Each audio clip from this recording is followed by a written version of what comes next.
Some of you are so talented and the right person fell in love subjectively on your art, gave you love, and you exploded. But for the 99.9% of you, you need to spend the next 9 years building community, building narrative of who you are as an artist, and build up. The fact that you even can is something you should be grateful for. You got your perspective. I just want to be happy. Don't you want to be happy? Why have you dove in so deep into NFTs? I think the biggest reason I've gone so hard into NFTs is, for me, subjectively and intuitively, I believe that it is the biggest consumer shift since social media and Web 2.0. That it is very clear to me, based on my instincts and my history in business and kind of being a behavioralist, now I'm realizing, watching what people do, that this will happen, this has happened, and I just don't see a world where NFTs are not an infrastructure in our society. Right now it's very obvious that it's collectibles and art, but these are smart contract visualization, right? So this is homes and leases, and I can't imagine not every ticket being an NFT in a decade. So once I realized it was this big, I only know one move: all in. What was that realization for you? You know, it's funny, I was just talking to somebody of what was my realization. I can't actually recall the singular piece of content that was the eureka moment, but it was December 30th through mid-January, this 2-3 week special period of time where between 6, 7, 9 hours a day, you know, if I was really busy at work, 7 p.m. to midnight. If I was a little less, you know, I was hacking at it, cutting a 45-minute meeting to 15 so I could get 30, to get 30 minutes more of what is an NFT, or a counterpoint to something that I was feeling. I think I wanted a well-rounded point of view, but I remember it might have been the day before Valentine's Day. I'm remembering it's mid-February where I truly had the true eureka moment where I stood up from my laptop at my kitchen table, stood up and said, thank you, God. Because I realized that not only did I recognize there was this new big shift like I saw in .com and like I saw in social, but I was in a unique position of my career where I had leverage financially for the first time in the 3 times, reputation, community, but most of all, it was also about, in its first phase, collecting, flipping, knowing, like, that's what I'm good at. I've been training for 40 years in sports cards, in comic books, in toys, in garage sales, in premium wine. I've been training for this moment my whole life. So the eureka moment happened it was happening from December to mid-February, and there's really no turning back now. So, like, one thing you're a master at is brand building. So when looking at brands, specifically big brands, like, what's the biggest potential for them in the NFT space, and like, what does a successful foray look like for a big brand moving into NFTs? You know, if you're a big brand, a Fortune 500, a Fortune 5000, the biggest opportunity is that you've learned from social media, right? Social media was a place where brands were too slow and too brands, meaning they weren't authentic enough, they weren't transparent enough, they weren't clever enough, they weren't cool enough, they weren't relevant enough. And that just happened. That was 2005, 6, 7, 8, 9. My hope, and we'll see, because big companies love to do things wrong. My hope is that the executives are still there. They remember the feelings of how wrong they were about Facebook and Twitter and Instagram and YouTube. And they say, maybe we need to do this differently. A, I'm already feeling that. B, here's the big one, brands. Unlike everything you do in marketing, where you can hide behind a headline or a fake report, when you launch an NFT project, the entire world has access to the fact of it being successful or not. Think about that. So number one goal, and you know, I started a company called Vayner NFT to work with brands, is I'm trying to slow down brands. Don't do an NFT project to get a headline and be like, oh, we're clever. You need to do an NFT project that's actually successful. And my real hope is that people realize that. You're now on the record and you're selling something. This isn't a marketing campaign. it can be a marketing campaign, but you still have results. And so I'm really excited about it. So to flip that a little bit, for artists who are just coming into NFTs, from smaller entrepreneurs, what's one tip or a few tips you give them in terms of getting started in NFTs? You know, the biggest thing I think about when I think about small artists or entrepreneurs is A, kiss the ground right now. You are so fortunate to be in a moment like this. This is special. This is a gold rush. You know, most of us, actually, let me rephrase, all of us were not alive when everybody in New York or St. Louis were like, hey, if you go to California, you gotta pick and shovel, you could get gold. Like, this is that big of a deal. Now, if you're a historian of the gold rush, yes, there were many people and still families to this day that trade on Uncle Tom's great move to going to California back then, but there was a lot of people that lost money, a lot of people that got sick, a lot of people that got depressed. So my number one, by far, point of view is be grateful and patient. Be grateful that you're at a moment that's this big. You are a person that was gonna be a graphic designer at a company and now you're famous and making millions. That's wild. But be patient, just like influencer marketing. For every Charlie D'Amelio and Logan Paul, there's a lot of people in the middle and the long tail that are making $100,000 a year doing something they love, and that's even more exciting in my mind. So you don't need to be a millionaire like Fowocious and Xcopy and Beeple. If you're watching right now, wouldn't you love to just make art full time and have a roof over your head? And that's amazing that you can do that now, because it wasn't easy to make $50,000 in sales in art just 2 years ago, and now it's obtainable. Number two, don't be audacious. The number one thing I'm seeing now is artists getting mad that they're not successful. Mad. The entitlement is extraordinary. Just because you're making art doesn't mean people should spend money on it. People like Gary, well, of course yours is doing well. You had a big community. I'm like, I earned my community. I worked for the last 15 years. I spent all of 2007 to 2011, 15 hours a day answering people on Twitter. I did that. Just because you haven't yet, that's okay, because you can start right now being active on Discord and Twitter and Clubhouse and come to Art Basel and network. But it's gonna take you time. It's gonna take you time. Some of you are so talented and the right person fell in love subjectively on your art, gave you love, and you exploded. But for the 99.9% of you, you need to spend the next 9 years building community, building narrative of who you are as an artist, and build up. The fact that you even can is something you should be grateful for. And to kind of wrap up this part of it, with Coinbase NFT coming, you know, we have tens of millions of users. What do you see happening when potentially 70 million plus people get onboarded to the NFT economy? Let there be no confusion, and not because I'm sitting here with y'all, because I'm always on the record. There is no bigger thing brewing right now in the space than the potential of what this Coinbase thing may be. If this hits, and you get that much of an influx of first-time users, because a platform that people used on the financial side have a very easy way to get into NFT because they're playing within the ecosystem that they're accustomed to, I mean, I'm holding my breath out of excitement. By the way, because I like to shoot it straight, it may not be a windfall. Maybe a lot of those people, but even 1 million new people is staggering to this space because we're still in the hundreds of thousands. And so I'm antsy in the best way, meaning I just can't wait for y'all to get it done because I just want to see what's going to happen those first 30 days. I'm excited for the artists. I'm excited for the projects. You know, I am macro concerned in general that everyone's too focused on the money.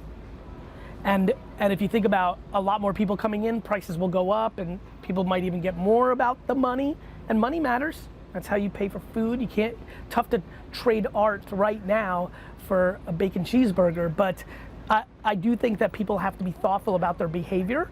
But to answer your question directly, the moment is extraordinary, and it is one of the big moments of 2022, because if it hits, it takes the space to a completely different level. Thank you. Do you want to, so let's switch gears a little bit, do the behind the wallet thing. Do you have like your NFT collection accessible on your phone? Where's my phone? The gallery. I know you have your gallery link. That'd be dope to just like kind of scroll through. What we've been doing with people is we're getting some shots of them scrolling through their NFTs and just asking a couple questions about their collection, why they bought and stuff. So just let us know when you got that pulled up.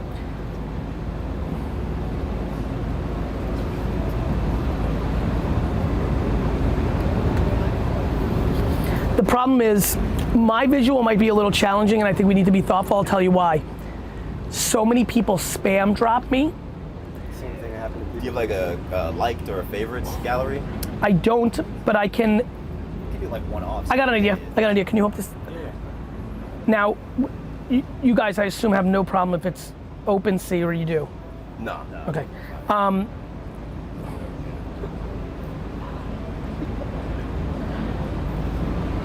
I think the main important thing is like to get the story behind like why you're gravitating to this project, like 100%. What's your vibe on it, and like Totally. maybe even this question's like if you had one NFT to hold on forever, what would it be, type of thing. So I can absolutely scroll here and give you. Yeah. I got a great way to start. I'm just gonna riff. Play with me here for a sec.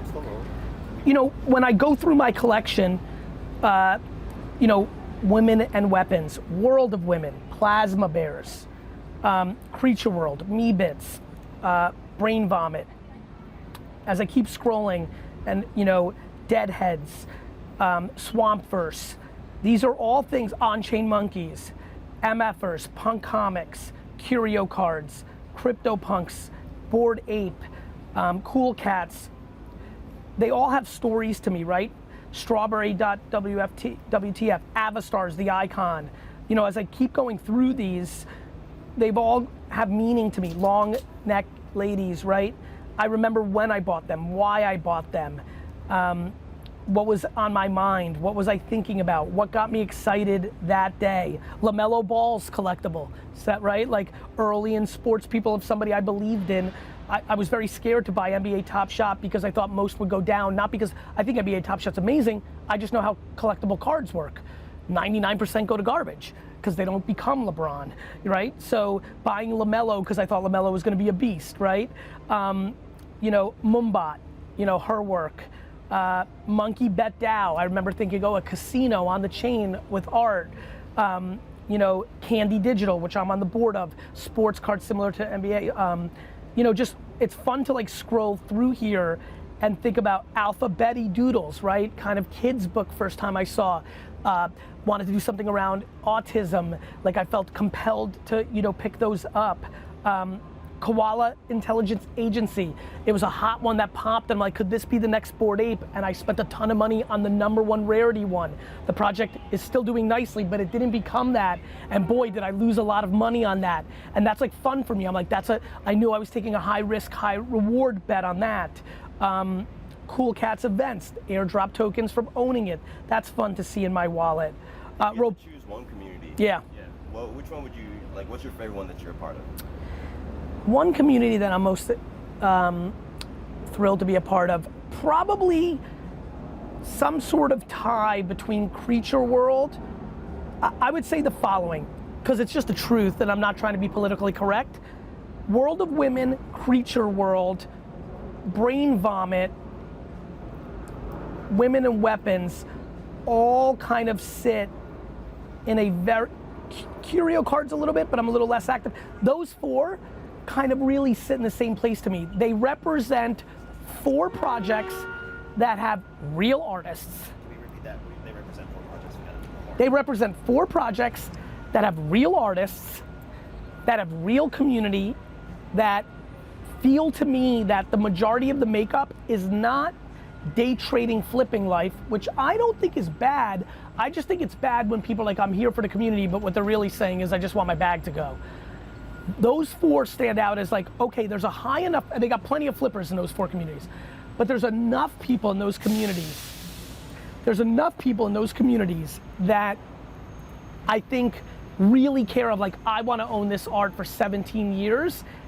It makes me want to go in there, and I like going in there when I see the floor dropping, because as the elder statesman, I like going in there and being like, patience, right? And everyone gets excited because it kind of like, everyone's too stockbroker right now. When things are going down, their vibe's down. And I like going into those communities, reminding everybody, but you're here for the art. So who cares if it's $1 or if it's $4 million, if you're holding it, you're good, right? And so those 4 stand out as communities I enjoy being a part of. Last question. If you had to choose one NFT to pass on to your kids that they would never be able to sell, what would it be? If I had to pick,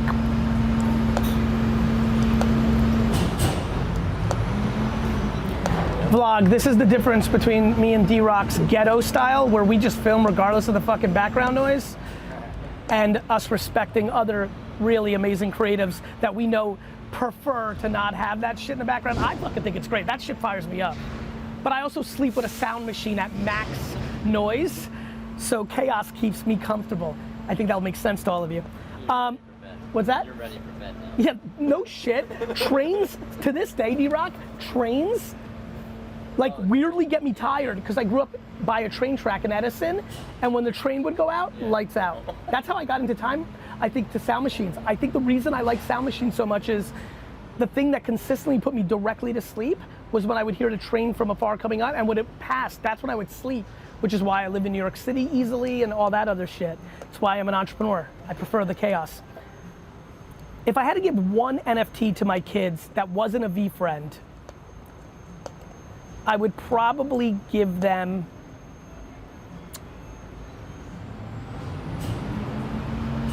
it's a really tough question.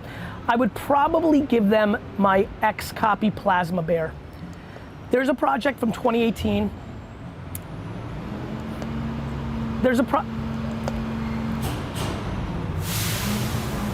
We also gotta go and buy it. We'll get it, we'll get it, we'll get I'm it. just having- No, you're the best, thank you. There's a project from 2018 called Plasma Bears that really matters to me. One, World of Women, Women in Weapons, Mumbot. You know, my mother's my hero, my business hero, even though she never spent a day in a business.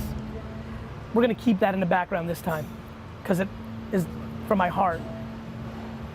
So, I've been very thoughtful and focused on trying to seek out female artists that I enjoy.